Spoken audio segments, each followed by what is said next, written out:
बातचीत एक ऐसी चीज जो हम सब रोज करते हैं, पर क्या हम इसे सच में समझते हैं?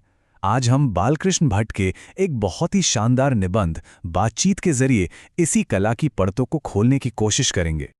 सोचिए, क्या कमाल की बात कही है। निबंध की शुरुआत ही इस दमदार लाइन से होती है। मतलब बातचीत सिर्फ शब्द नहीं है, ये तो हमारे अंदर जो भी कुछ जमा है, चाहे वो गुस्सा हो, कोई मवाद हो, कोई धुआं हो, उसके लिए एक जरूरी रिलीज वाल्व की तरह काम करती है। सब कुछ भाप बनकर उड़ जाता है और मन एकदम हल्का और साफ हो जाता है। तो भट्ट जी के लिए ना, बातचीत कोई मामूली चीज नहीं है, बल्कि ये तो इंसान को मिला एक अनमोल तोहफा है। पर सवाल ये है कि वो इसे सिर्फ एक तोहफा ही क्यों मानते हैं। चलिए समझते हैं इसके पीछे की गहरी सोच को। तो इस पूरे विश्लेषण का जो मूल है वो है वाक शक्ति, मतलब बोलने की ताकत। भट्ट जी का कहना है कि ये भगवान का दिया हुआ एक ऐसा वरदान है जो असल में हमें इंसान बनाता है। जरा सोच कर देखिए, अगर ये शक्ति होती ही नहीं तो ये दुनिया कितनी कितनी शांत और बेजान सी होती है ना। और इस बात को ना रॉबिन्सन क्रूसो की कहानी से बेहतर कोई नहीं समझा सकता। सोचिए, एक ऐसा इंसान जो सालों तक बिल्कुल अकेला था, जिसने किसी इंसान की शक्ल तक नहीं देखी थी, और फिर 16 साल के लंबे इंतजार के बाद जब उसने फ्राइडे के मुंह से एक शब्द सुना, बस एक शब्द, तब उसे एहसास हुआ कि इंसानी आवाज सुनना कितना कितना जरूरी है। ये कहानी हमें उस अकेलेपन के दर्द का एहसास कराती है।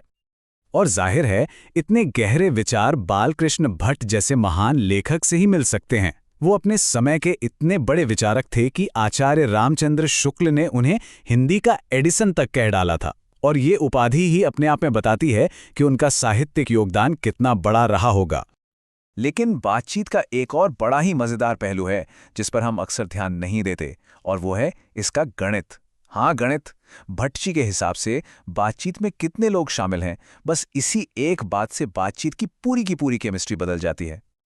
तो चलिए शुरुआत करते हैं नंबर 2 से।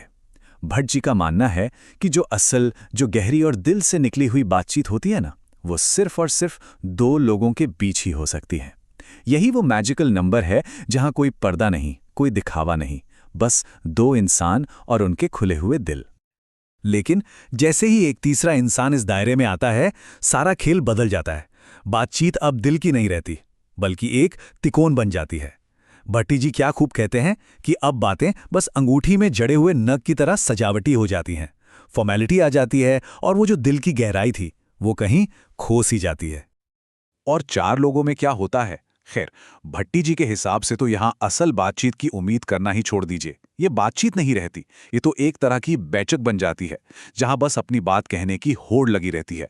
वो जो पर्सनल कनेक्शन होता है, वो अपनापन, उसकी तो कोई गुंजाइश ही नहीं बचती। सब कुछ बस एक फॉर्मेलिटी बनकर रह जाता है। और अगर 4 से ज्यादा लोग हों तो उसे तो लेखक बस एक शब्द में खत्म कर देते हैं, राम रमोवल। मतलब बस हल्की फुल्की हंसी मजाक, थोड़ा शिष्टाचार, इसमें कोई गहराई वहराई नहीं होती। तो इस पूरे गणित का जो निचोड़ है वो एडिसन के इस एक वाक्य में छिपा है कि असल बातचीत सिर्फ 2 व्यक्तियों के बीच ही हो सकती है। कितना दमदार निष्कर्ष है ना, कि बातचीत कितनी गहरी होगी, कितनी सच्ची होगी, ये इस बात पर निर्भर करता है कि उसमें कितने लोग शामिल हैं। अच्छा, लोगों की संख्या तो ठीक है, पर बातचीत इस पर भी तो निर्भर करती है कि बात आखिर कौन कर रहा है। और इस पर भट्ट जी ने अपने समय के समाज का एक बड़ा ही मजेदार और एकदम सटीक ऑब्जर्वेशन किया है कि भाई, जब अलग अलग तरह के लोग मिलते हैं तो आखिर बात करते क्या हैं। देखिए, ये उस समय के समाज का एक स्नैपशॉट जैसा है। जब 2 बुजुर्ग आदमी मिलते हैं तो जमाने भर की शिकायतें करते हैं। पढ़े लिखे लोग मिलते हैं तो साहित्य और ज्ञान की बातें होती हैं। और जब 2 बुजुर्ग महिलाएं मिलती हैं तो अक्सर अपनी बहुओं या बेटों के ही गिले शिकवे होते हैं। ये क्या दिखाता है? यही कि हमारी बातचीत हमारे जीवन के अनुभवों से कितनी ज्यादा जुड़ी होती है। तो अभी तक हमने ये तो देख लिया कि बातचीत क्या होती है। अब जरा ये देखते हैं कि बातचीत कैसे की जाती है, क्योंकि यहाँ लेखक बातचीत को एक मामूली चीज नहीं, बल्कि एक कला, एक आर्ट के तौर पर देखते हैं। और इसका सबसे अच्छा उदाहरण उन्हें यूरोप में मिलता है। यहाँ 2 तरह की बातचीत में एक साफ फर्क बताया गया है। एक तरफ तो है हमारी रोजमर्रा की आम बातचीत, और दूसरी तरफ है आर्ट ऑफ कॉन्वर्सेशन। ये एक ऐसी कला है जिसमें चतुराई होती है, हाजिर जवाबी होती है। एक ऐसी बात जो सुनने वाले के कानों को भी अच्छी लगे और मन को भी खुश कर दे। और जाहिर है, इसके लिए हुनर और प्रैक्टिस दोनों की जरूरत होती है। और इसी कला का जो सबसे ऊंचा मकाम है वो है सुहृद गोष्ठी। सोचिए, एक ऐसी बातचीत जहां बोलने वाले इतने माहिर हैं कि उनकी बातों में ना तो जरा सा भी अहंकार झलकता है, ना कोई छल कपट। उसका एक ही मकसद होता है, एक दूसरे को आनंद देना। शायद यही बातचीत का सबसे शुद्ध और सबसे सुखद रूप है। चलिए, अब हम इस विश्लेषण के सबसे गहरे, सबसे दार्शनिक हिस्से पर आते हैं। लेखक अब हमें बातचीत के एक ऐसे लेवल पर ले जाने वाले हैं जिसके बारे में शायद ही हमने कभी सोचा होगा।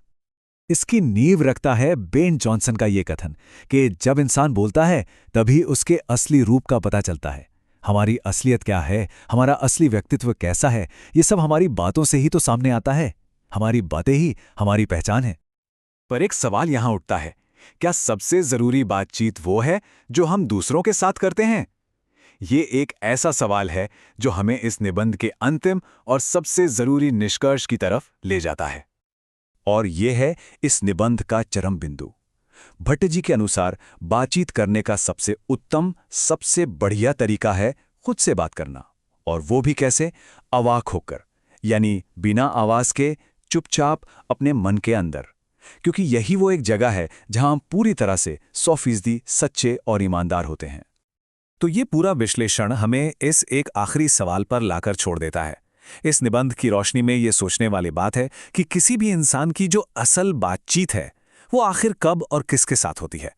क्या वो तब होती है जब दो लोग दिल खोलकर बात करते हैं, या फिर तब जब कोई इंसान एकदम चुप होकर, अवाक होकर सिर्फ खुद से बात करता है?